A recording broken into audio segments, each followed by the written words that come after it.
berarti 2 hari berarti 400 Bu. Ya betul, nanti di PI juga sekitar 200, jadi targetnya sekitar 600 lansia. Tapi kita tidak membatasi ya, artinya mau berapapun lansia yang datang silakan.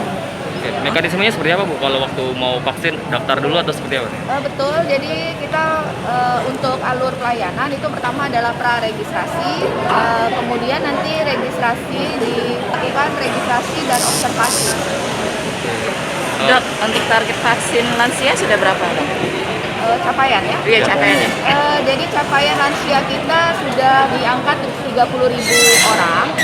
Itu baru 17% dari seluruh lansia yang ada di Kota Palembang. Dari berapa, Dok?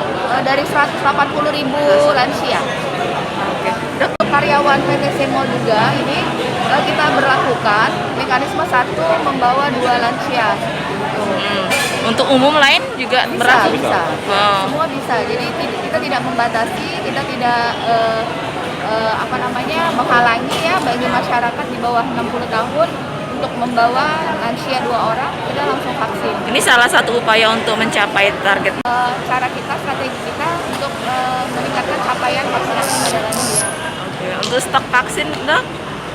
Untuk vaksin kalau untuk lansia masih banyak sekali, Mbak. Kalau Masih sekitar 60.000 dosis. 60.000. Kalau yang untuk sekarang masih berjalan untuk apa saja, Dok? Kalau untuk guru-guru itu sudah sampai 80%. Tapi kalau untuk dosen kita masih on progress, terus berlanjut ya. Karena kita tidak punya data berapa jumlah dosen. Nah, jadi yang mana universitas mengajukan permintaan itu langsung kita tindak lanjut.